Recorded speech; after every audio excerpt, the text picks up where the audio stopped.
Dagdag kaalaman naman para sa ating mga tagapakinig at taga-subaybay. Oras na para sa ating Budget 101! Usapang budget natin. Budget 101. Hello, Budget Peeps! Narinig nyo na ba ang tungkol sa DBCC? Ano nga ba ang DBCC? Ang DBCC o ang Development Budget Coordination Committee ay isang mahalagang komite na namamahala sa pagbuo ng pambansang budget.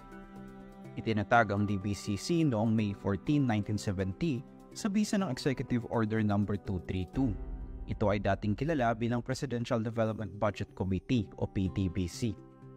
Sa kasalukuyan, ang DBCC ay binubuo ng mga opisyal mula sa 4 na miyembrong ahensya: ang Department of Budget and Management, Department of Finance, National Economic Development Authority, at Office of the President.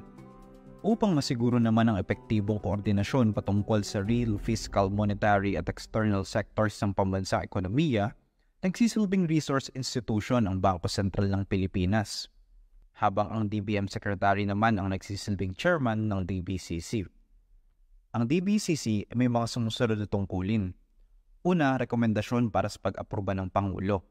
Ito ay nagre-rekomenda sa pag-aproba ng Pangulo para sa gastusin ng gobyerno taon-taon at ang siling ng paggasta para sa economic at social development, national defense, general government, at debt service. Pangalawa, rekomendasyon para sa tamang paglalaan ng pondo. Nagbibigay ng rekomendasyon ng DBCC para sa wastong paglalaan ng pondo sa mga gastusin o expenditures.